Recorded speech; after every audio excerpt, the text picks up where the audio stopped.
Mesdames, Messieurs, peuple congolais, ne vous laissez pas impressionner par la force de l'insécurité du dictateur Denis Sassou Nguesso.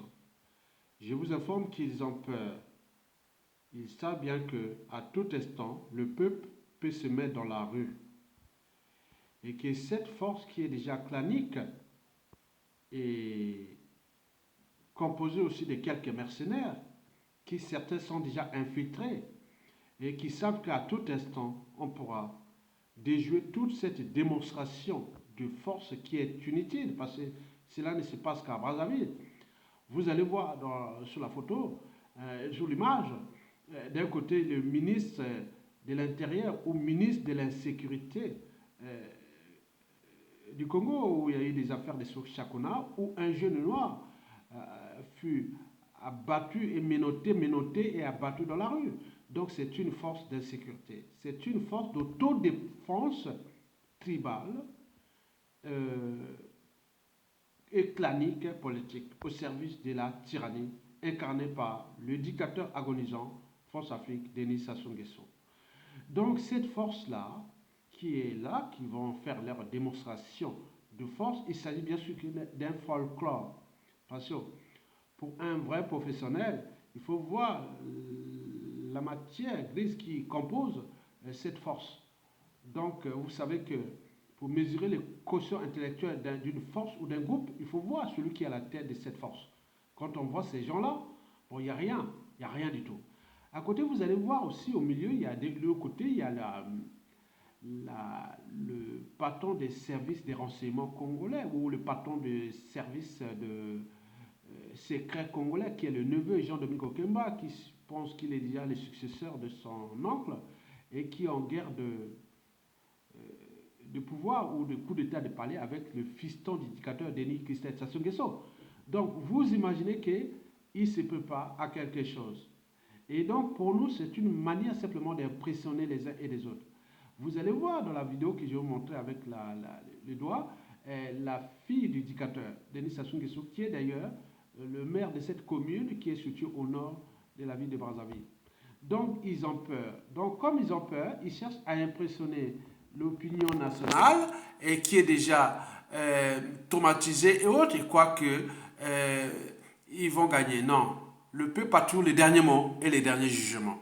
Et donc, il y a des gens qui se situent par rapport à toutes les opérations de guérilla urbaines qui se sont passées ailleurs dans le monde. Et donc, cette force-là, qui n'est pas que composée du clan, mais il y a des éléments infiltrés qui travaillent pour la résistance. Au moment venu, et c'est eux qui pourront nous donner des coups de main pour traquer ces anciens et qui croient qu'avec cette force d'insécurité, ils vont gagner et conserver leur tyrannie pour l'éternité. Je vous informe que ça s'est terminé. Donc arrêtez de faire cette diversion et nous allons suivre la situation. Au lieu d'aller vers le consensus que nous avions dit, laisser tout ça, c'est les trucs qu'il faut là, c'est des trucs des années 97, hein. Donc c'est fini ça, on est au 21e siècle. Et tout a changé. Le dérèglement politique et militaire déjà dans le nord. Et tout le sud Congo est au guet-apens contre vous. Et donc arrêtez de faire cette démonstration, étant donné que les enjeux déjà nationaux et géopolitiques et stratégiques ne sont plus en votre faveur.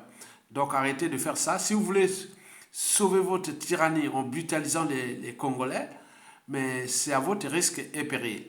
Donc, mesdames, messieurs, vous allez voir cette vidéo qui est drôle et rigolo à la fois, parce que ce sont des forces d'insécurité et qui sont là qui se préparent pour protéger la fuite du dictateur et de tous ces dignitaires et les membres du clan qui voient que les choses sont en train de se préparer contre eux.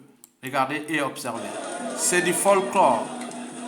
L'affrontement entre ces manifestants en t-shirt vert et les policiers déployés pour le maintien de l'ordre public est un exercice tactique de simulation des unités d'intervention de la police. Sous les regards du ministre de l'Intérieur et de la décentralisation Raymond Zéphirine Boulou et autres autorités des forces de l'ordre, ces troupes ont démontré ici à Kintélé leur aptitude à maîtriser les troubles lors des meetings, les violentes contestations de rue, les cas de braquage, de prise d'otages et d'attaques au niveau des frontières.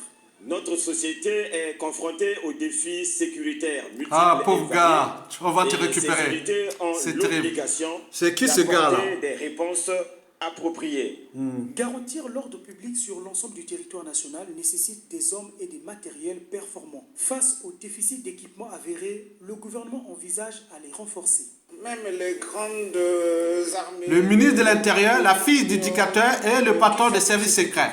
C'est lui, le monstre qui empoisonne et tue.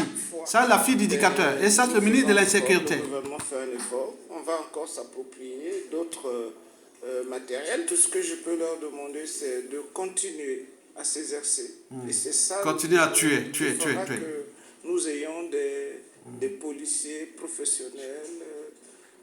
Ils ont peur, on le sait. La super va changer de camp. Tous ces matériels-là, nous allons les récupérer. C'est pour nous. Il n'y a pas de problème. C'est pour le peuple. Ils n'ont jamais eu ces moyens pour tous l'argent pour acheter ça. Donc, vous avez tout compris. Merci beaucoup et à bientôt.